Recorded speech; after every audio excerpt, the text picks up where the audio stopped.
그런데 실질적으로는 또 재개발 지역에서 건축물을 새로 짓고 있는 경우도 있습니다.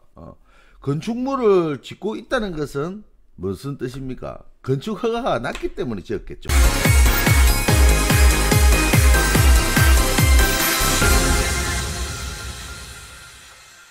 안녕하세요, 정대식입니다. 오늘은 구독자분의 질문 내용을 토대로 해서 설명을 좀 드리도록 하겠습니다. 질문 내용을 보게 되면 세입자입니다. 건물주가 기존에 있는 자기의 건물을 철거하고 새롭게 건물을 짓는다고 임대차 계약을 해지하고 집을 비워달라고 합니다.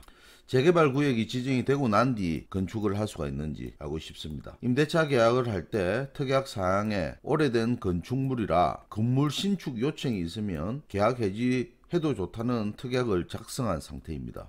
일단 질문하신 그 내용의 정보만 가지고서 말씀을 드리면 임대차 계약을 할 때 특약 사항에 오래된 건축물이기 때문에 건물 신축 요청이 있으면 별도로 계약을 해지를 해도 좋겠다는 임대차 계약을 작성을 했던 것 같습니다. 그래서 건물주가 신축을 하겠다고 집을 비워달라고 하니 임대차 보호법을 적용을 받을 수 있는 상황은 아닌 것 같아요. 그러다 보니 이 사람이 좀 억울한 것 같습니다. 임대차 계약에 대한 해지 사유가 명확하게 특약사항에 작성이 되어 있으니까 그 부분보다 핵심 쟁점은 이런 것 같습니다.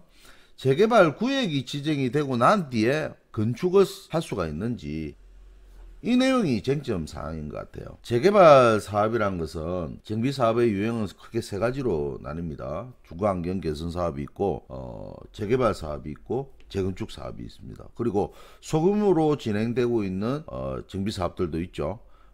빈지 및 소규모 주택 정비 특례법이라고 해서 자율주택 정비 사업이라든지 소규모 재개발 사업이라든지 또는 가로주택 정비 사업이라든지 소규모 재건축 사업 등등 이렇게 재개발에 관계되는 정비 사업의 유형들이 있습니다.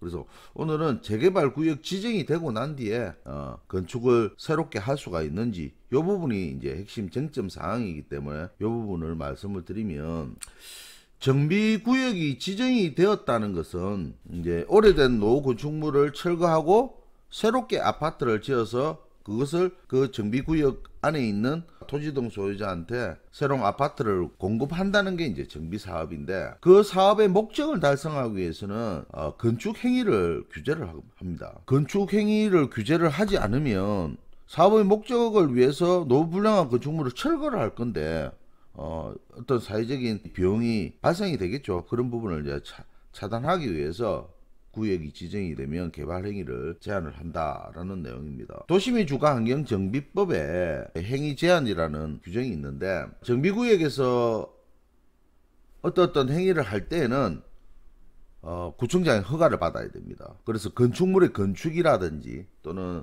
공작물 설치라든지 토지 형질 변경한다든지 토습 채취라든지 토지 분할이라든지 또는 물건을 사놓는 적치행위라든지 이런 것들을 제한을 하죠. 그래서 토지를 분할을 못하게 막아놨습니다. 토지를 분할을 한다는 것은 쉽게 말해서 지분을 쪼갠다는 내용이고, 또 나대지 있는 상태에서 건축물을 건축한다든지 또는 주택을 철거하고 거기에 다세대 주택을 짓는다든지 이렇게 되면 토지 등 소유자가 전가되는 행위라고 보고 건축 행위를 제한하는 것이죠. 그런데 실질적으로는 또 재개발 지역에서 건축물을 새로 짓고 있는 경우도 있습니다.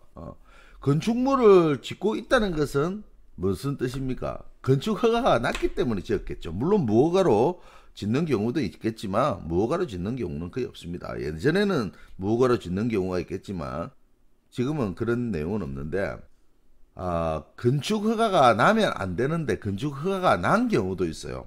관할구청에서 모르고 내어준 경우이기 때문에 일단 정비구역이 지정이 되면 건축행위는 제한을 하기 때문에 건축 허가가 날 수가 없습니다.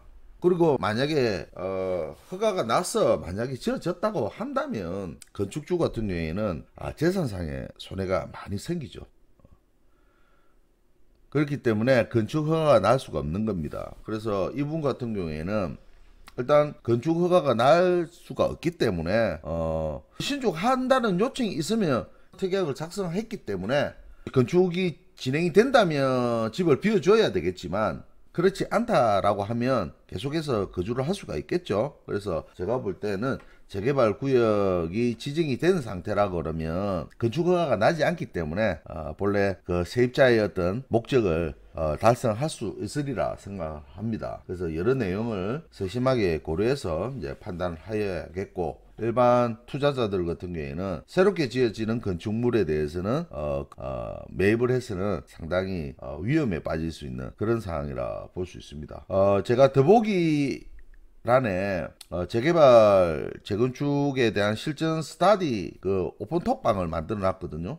아직까지는 알려지지 않았기 때문에 몇 분 없습니다. 그래서 어느 정도 모이게 되면 제가 무료 특강도 좀 진행하고 이렇게 해서 서로 스타디 할 수 있는 그런 자리를 만들고자 하니까 여러분들도 많이 참여하시기 바랍니다. 감사합니다.